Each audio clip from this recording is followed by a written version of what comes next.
33 Days to Eucharistic Glory, written by Matthew Kelly, narrated by Matthew Kelly and Alexander Salamat. Week 3, The Eucharist and You. All you who need rest. Day 15. I can do all things through Christ who strengthens me. Philippians chapter 4, verse 13. There is a lot of talk these days about boundaries.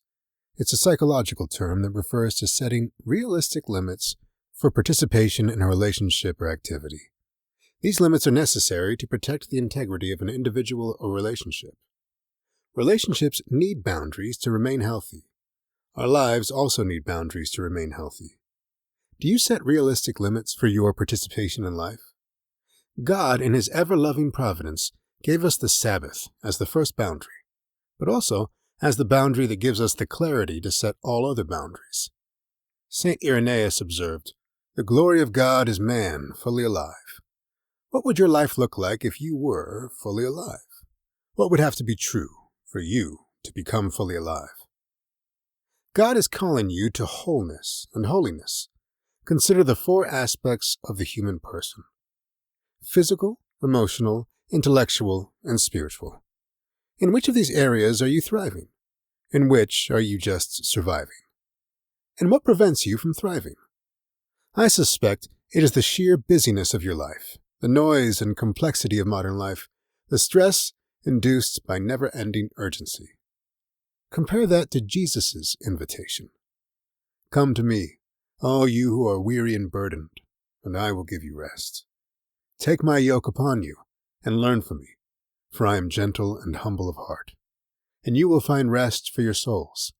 For my yoke is easy, and my burden is light. Matthew chapter 11, verse 28 through 30. This is one of the most beautiful and compassionate moments in the Scriptures. Most of us are weary and burdened. Most of us don't find that burden to be light, and most of us are not getting the rest we need to thrive in every area of life. Rest is a divine activity. God rested on the 7th day. Genesis chapter 2, verse 2. Not because He was tired, but because He knew we would get tired and need rest. God rested on the 7th day to set a boundary between the demands of the world and our very human needs. God rested on the 7th day because He was teaching us an essential element necessary to thrive. Modern scientific research shows that people are most satisfied in life when they find a rhythm of working intensely for a period and then completely unplugging and resting for a period. Rest reduces stress by activating the parasympathetic nervous system, the opposite of the sympathetic nervous system, which is responsible for the fight or flight response.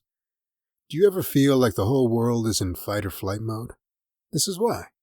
We are neglecting our legitimate need for meaningful rest.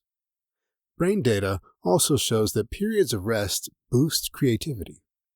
How often has the solution to a problem come to you when you go for a walk or step away from your work for an extended period? Rest improves productivity and enhances your ability to make sound decisions. Have you ever noticed that people make poor decisions when they are exhausted? And the endless benefits of great sleep are well documented and ignored by most people. You have an essential need for rest. It is undeniable. Are you ignoring it? It is time to set appropriate boundaries for your life by establishing an authentic Sabbath experience. We inherited the Sabbath tradition from our Jewish spiritual ancestors. The Jewish Sabbath is observed from sundown on Friday to sundown on Saturday.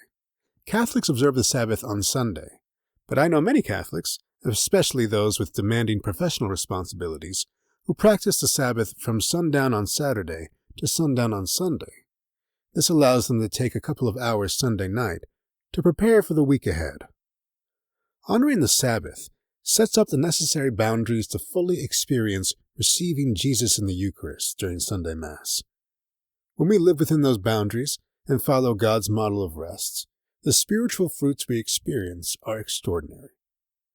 God is interested in the whole person, not just the spiritual aspect, and so the Sabbath also creates the opportunity for your rest and restoration as a whole person. You may find it helpful to approach the Sabbath with the 4 aspects of the human person in mind: physical, emotional, intellectual, and spiritual. Carefree timelessness is essential for a relationship to thrive. No relationship can thrive without restful time together without an agenda. The Sabbath is an opportunity for carefree timelessness with God and each other. Most people are bored and tired at Mass because they are bored and tired with their lives. When we honor the Sabbath, everything changes. From this place of rest and renewal, we will approach the Eucharist with childlike awe and enthusiasm. Only then will we be able to comprehend what the saints have shared with us about the Eucharist, like this reflection from Padre Pio. Every Holy Mass, heard with devotion, produces in our soul marvelous effects, abundant spiritual and material graces which we cannot fathom. It is easier for the earth to exist without the sun than without the holy sacrifice of the Mass. The Eucharist is the ultimate form of restoration, and it is best experienced in the context of the Sabbath rest. It is time we accepted this gift that God has been trying to give to humanity since the beginning of time. Trust, surrender, believe, receive. Lesson: set appropriate boundaries for your life by establishing an authentic Sabbath experience. Virtue of the day: rest. The virtue of rest involves taking a break from the activities of life that wear us out and grind us down, to give God a chance to fill us up and build us up.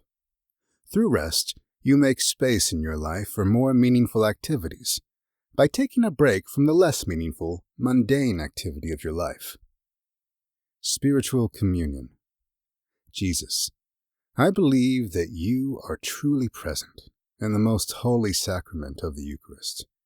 Every day I long for more of you. I love you above all things, and I desire to receive you into my soul. Since I cannot receive you sacramentally at this moment, I invite you to come and dwell in my heart. May this spiritual communion increase my desire for the Eucharist. You are the healer of my soul. Take the blindness from my eyes, the deafness from my ears, the darkness from my mind, and the hardness from my heart. Fill me with the grace, wisdom, and courage to do your will in all things. My Lord and my God, draw me close to you, nearer than ever before. Amen.